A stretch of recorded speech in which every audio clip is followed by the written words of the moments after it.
Example में discuss कर रहे हैं। इसमें क्या है, masses P and Q which is quantity. P and Q in Edwards machine are allowed to move from rest to any distance x. Edwards machine मैंने अभी बात बताई है कि उसके अंदर दो पार्टिकल्स एक स्ट्रिंग से कनेक्टेड होते हैं, जो स्ट्रिंग है वो प्लेन के ऊपर से पास कर रही होती है। तो हमें बोला गया है दो पार्टिकल्स हैं मशीन के ऊपर, ठीक है, P greater than Q दिया हुआ है, are allowed to move from rest से उन्होंने चलना शुरू किया to a distance x distance उन्होंने मूव किया। If p is greater than q, show that mass which must suddenly be removed from p at the end of distance x, so that in the same sense it may continue further a distance nx is this one। तो क्या कहा जा रहा है, दूसरी line को थोड़ा ध्यान से सुनो।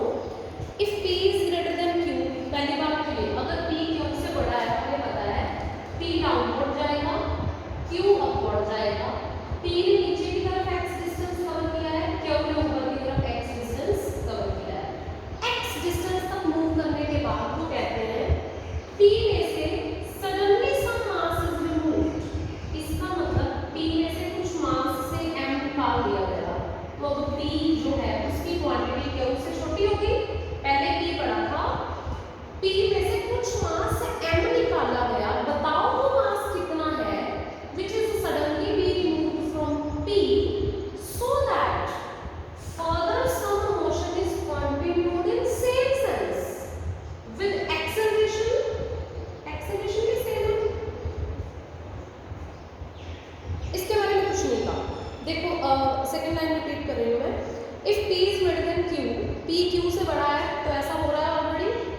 अब हमें कहा गया है show that the mass which must suddenly be removed from p, show करो कि p में से कुछ मास सडनली जो रिमूव कर दिया गया at the end of distance x, so that in the same sense it may continue further distance nx। अब देखो हुआ क्या, p में से सडनली कुछ मास m रिमूव कर दे, तो p छोटा हो गया क्या उससे, पहले p की तरफ डाउनवर्ड मोशन था, q की तरफ अपवर्ड। p में से एकदम से मास निकाल के बाहर फेंक दिया, तो होता क्या है, हम स्कूटी पे कहीं जा रहे हैं, हम एकदम से ब्रेक लगाते हैं, तो ब्रेक लगाते ही तो हम नहीं रुकते ना, हम ब्रेक लगाने के बाद भी थोड़ा सा आगे स्लिप कर जाते हैं, फिर रुकते हैं। तो वो क्या होता है, कुछ वेलोसिटी होती है जिससे आप मूव कर रहे होते हैं, मान लो v वेलोसिटी है।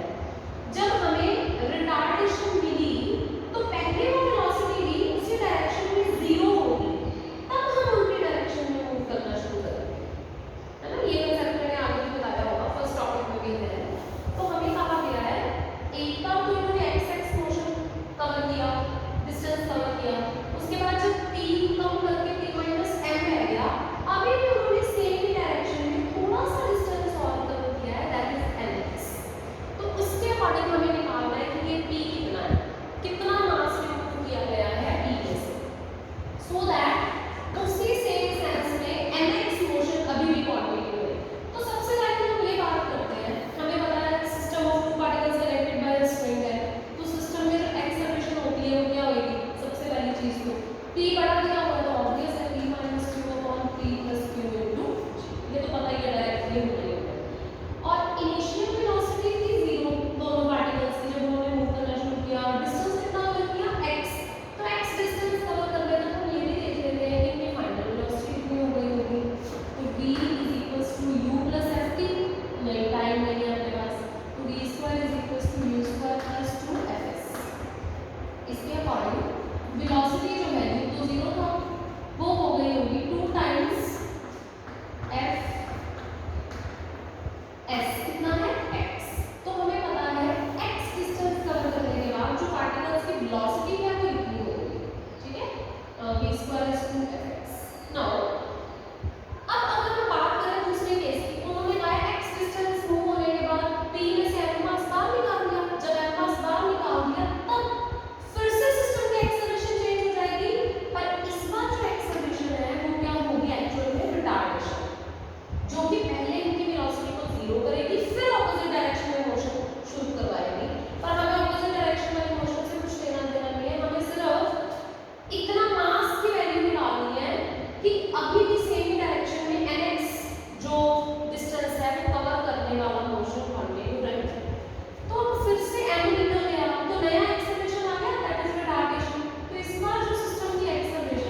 p minus f into g, right.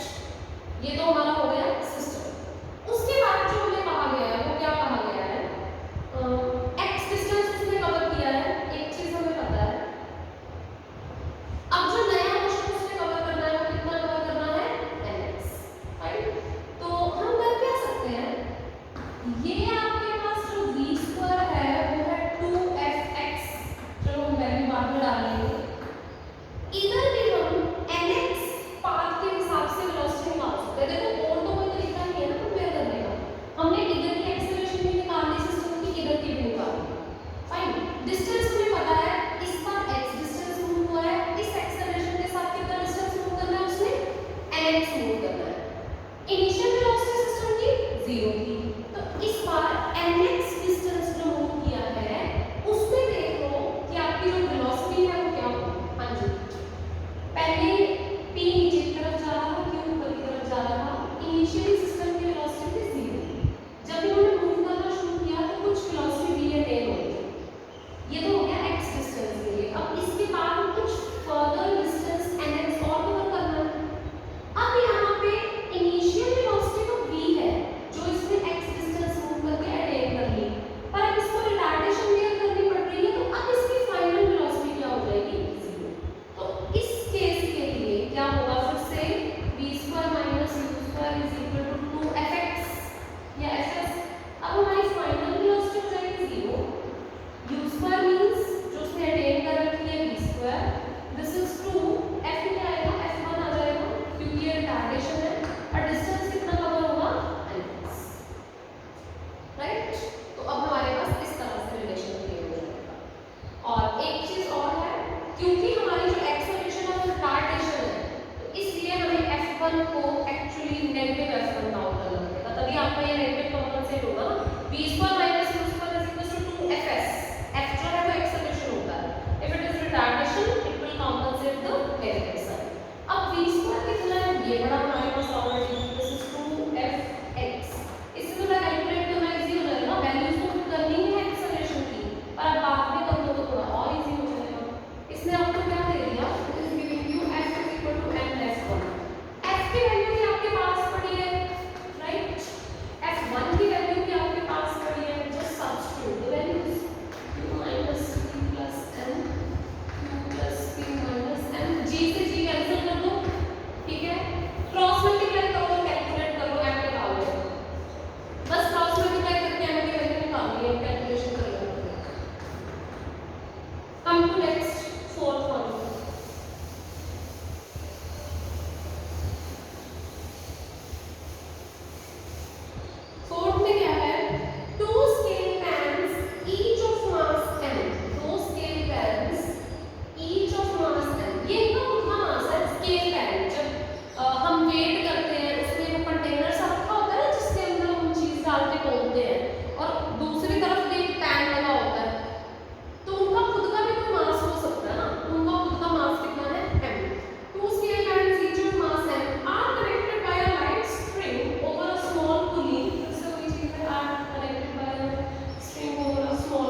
ये देखो R1 यहाँ से क्या आ जाएगा, R1 उधर शिफ्ट कर दो तो ये हो जाएगा M1G माइनस दिस क्वांटिटी।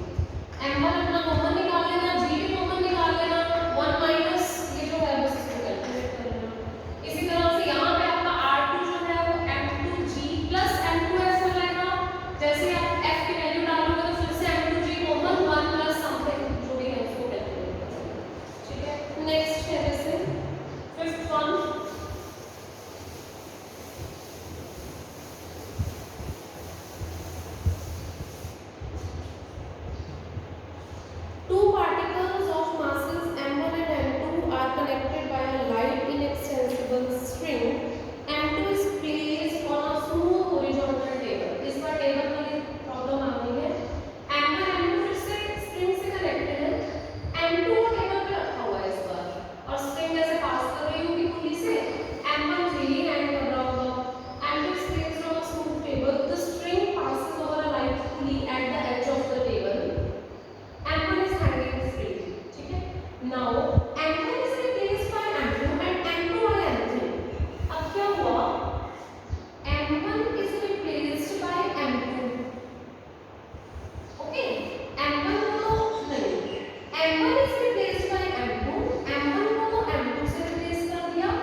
ठीक है। उसके बाद है आपका if the system starts from rest, if the system starts from rest, अगर रेस्ट से सिस्टम ने शुरू कर दिया काम, how long will it take the point to its mass to reach the edge of the table and what will be its velocity then? हाँ जी, basically आपको क्या करना है, हमें बोला गया है इनिशियल वेलोसिटी 0 से पार्टिकल ने चलना शुरू किया,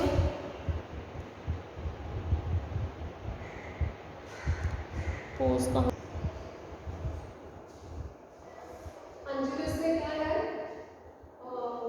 पॉइंट 2 के टेबल पे है और पॉइंट 4 के फ्री हैंग कर रहा है, तो हमारा जो सिस्टम है फिर से क्या हो गया, 2 particles collected by the string, एक पार्टिकल टेबल पे पड़ा हुआ है, तो इसलिए इस सिस्टम की एक्सेलरेशन फिर से क्या हो जाएगी, m1 प्लस m2 m1 क्या होता है जो फ्री हैंग कर रहा होता है, इसके अकॉर्डिंग आप एक्सेलरेशन निकाल देना, ये आपका 0.4 एंड 0.6 g हो गया, right, this is nothing but 2/3 g। After that चाहे g की वैल्यू पुट कर लो, you will get 98 upon 15 metre per second. Okay, ये आपकी हो गई एक्सेलरेशन। उसके बाद हमें क्या कहा गया है, ये तो हमें पता है सिस्टम की एक्सेलरेशन हो गई, हमें बोला गया है जो इनिशियल वेलोसिटी के पार्टिकल्स की 0 थी, अब कितनी देर में ये वाला जो पार्टिकल है ये टेबल के एज तक पहुंचेगा। अब इस पार्टिकल का हॉरिजॉन्टल मोशन डिस्कस होना शुरू हो गया, जो हम ऑलरेडी पिछले चैप्टर्स में करते थे। 0.2 kg वेट है इस पार्टिकल का, इस पार्टिकल ने इनिशियल वेलोसिटी 0 से चलना शुरू कर दिया, हमें वेट से तो लेना देना नहीं है, इसका हॉरिजॉन्टल मोशन शुरू हो गया, बस इनिशियल वेलोसिटी 0 है, एक्सेलरेशन कितनी है, जो सिस्टम की एक्सेलरेशन है वही होगी। ओके, हमें बोला है कि इसने कितना डिस्टेंस कवर करना है, मतलब डिस्टेंस हमारे पास है 9.8 मीटर, ऐसा ही है। If the system starts from rest, how long will it take, एक तो टाइम बताना है, how long will it take to reach the edge of the table and what will be the velocity then, that's all. आपको एक तो time निकालना है और एक वेलोसिटी निकालनी है यहां पहुंचने के बाद, तो क्या करोगे, इतना डिस्टेंस है, ये एक्सेलरेशन पड़ी है, इनिशियल वेलोसिटी 0 है, बस डाल दो, क्या होगा आपका s = ut + ½ f(t²) लगा दो, t निकालना है ना, u क्या है 0, ये हो गया, इसको कैलकुलेट कर लो, s पता है 9.8 है, हाफ f हमारे पास है t² t निकाल रहे हो, दैट्स ऑल, रूट 3 पे निकाल लेगा कैलकुलेशन। उसके बाद सेम वेलोसिटी की बात करें तो v = u + ft लगा दो, बस हो गया, u 0 था ना, f ये रहा आपका और t आपने निकाल लिया, रूट 3 कैलकुलेट कर देना। उसके बाद नेक्स्ट देखो 7th में क्या है, a string passing over a smooth table, direct बता रही हूं 7th में, काफी चीजें डिस्कस कर ली हैं, अब आपको लॉजिक समझ में आ गया होगा कि क्या कर रहे हैं हम, ठीक है।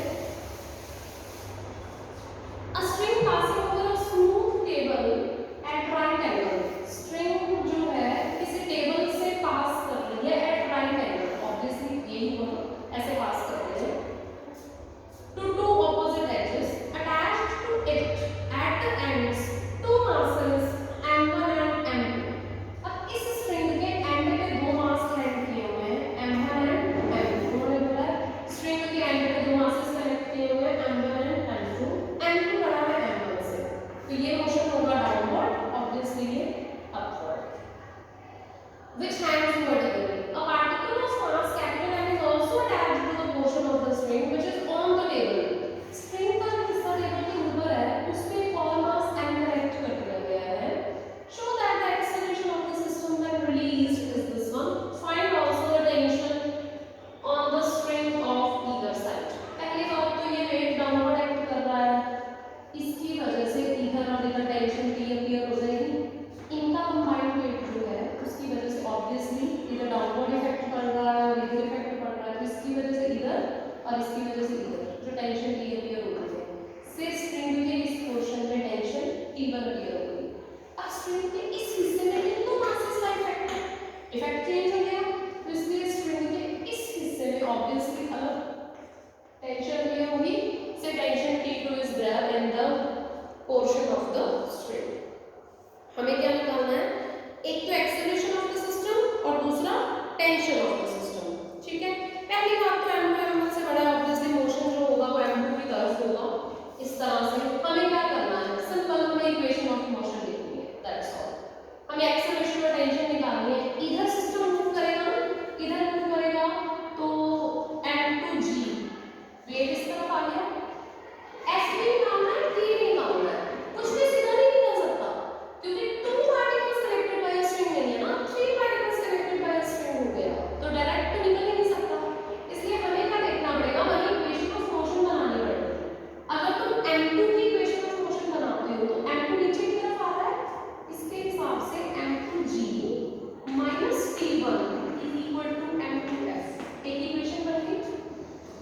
अगर हम कैपिटल M की इक्वेशन ऑफ मोशन लिखते हैं तो m2 नीचे जा रहा है तो कैपिटल M इस तरफ मूव कर रहा था, इस तरफ जो डोमिनेटिंग फोर्स है वो गई t1, इसका मतलब इक्वेशन ऑफ मोशन इसी तरफ लिखी जाएगी, तो t1 minus t2 is equal to capital M। System की एक्सेलरेशन सेम, क्योंकि तीनों पार्टिकल्स जब मूव करेंगे तो सेम एक्सेलरेशन से करेंगे। And what about m1? m1 ऊपर की तरफ जा रहा है, इसलिए इसकी इक्वेशन ऑफ मोशन में t2 minus m1g is again equal to m1f. What will be